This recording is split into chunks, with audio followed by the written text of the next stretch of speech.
ছেলেরা ভুলেও 3 কালার ও 3 ধরনের পোশাক পরিধান করবেন না, এবং আল্লাহর ওয়াস্তে এই 3 কালার ওই 3 ধরনের পোশাক পরিধান করে মসজিদে প্রবেশ করবেন না।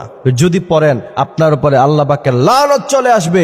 রাসূল করিম সাল্লাল্লাহু আলাইহি ওয়াসাল্লাম বলেছেন, কিয়ামতের পূর্বে এমন অনেক পুরুষদেরকে দেখে চেনা যাবে না এরা কি পুরুষ নাকি মহিলা। গত 2 দিন আগে বাজারে গিয়েছিলাম, সেখানে গিয়ে আমি 20 থেকে 30 মিনিট এটাই ভাবতেছিলাম এটা কি ছেলে নাকি মেয়ে, আমি ধরতেই পারি নাই। রাসূল করিম সাল্লাল্লাহু আলাইহি ওয়াসাল্লামের সেই হাদিস আমার তখন মনে পড়েছে যে রাসূল করিম সাল্লাল্লাহু আলাইহি ওয়াসাল্লাম বলেছেন, কিয়ামতের পূর্বে এমন অবস্থা হবে যখন ছেলেদেরকে দেখলে চেনা যাবে না, মনে হবে যে মেয়ে, আর মেয়ে দেখলে চেনা যাবে না, মনে হবে যে ছেলে।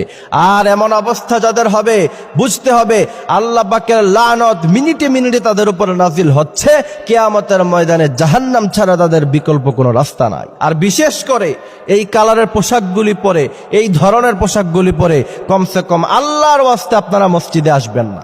আল্লাহ সুবহানাহু ওয়া তাআলা বলছেন, ইয়া বানি আদম আসানাফ আদম খুযু যিনাতাকুম ইনদা কুল্লি মসজিদ। তোমরা যখন মসজিদে প্রবেশ করো তখন তোমরা সৌন্দর্য বর্ধনে নিজেদেরকে আবদ্ধ করো এবং সুন্দর পোশাক পরে পরিপাটি হয়ে তোমরা মসজিদের মধ্যে প্রবেশ করো। এই আয়াত থেকে একটু কথা বলি, শোনেন ভাইরা আমার।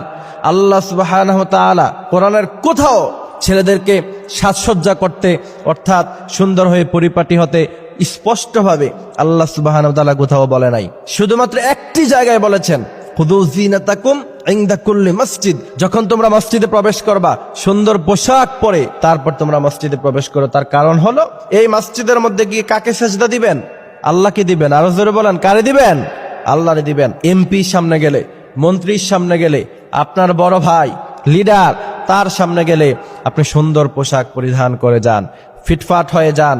আর যখন মসজিদে আসার সময় হয় ফিরে একটা গেঞ্জি পরে চলে আসেন, আল্লাহ পাক কখনো আপনার উপর রাজি খুশি হবে না। এই জন্য ভাইয়েরা আমার, আমি যে কথা বলছিলাম, যেই কালারের পোশাকগুলি আপনারা কখনো পরিধান করবেন না এবং এই কালারের পোশাকগুলি পরিধান করে কখনো মসজিদে আসবেন না, সেই কালারের পোশাকগুলি হলো লাল কালারের পোশাক, সম্পূর্ণ লাল, আগাগোড়া সম্পূর্ণভাবে লাল কালারের পোশাক পরে কখনো আপনারা মসজিদে আসবেন না। কারণ এই লাল কালারের, সম্পূর্ণ লাল কালারের হচ্ছে মেয়েরা পরে। আপনি যদি সম্পূর্ণ আগাগোড়া লাল পরেন তাহলে আপনার একটু মেয়ে মেয়ে মনে হবে। এই জন্য লাল কালারের পোশাক পরিধান করা পরিহার করতে হবে। দ্বিতীয় নাম্বার হচ্ছে একদম হলুদ কালারের পোশাক, সম্পূর্ণ হলুদ। ছেলেরা এগুলি থেকে একটু বেঁচে থাকবেন।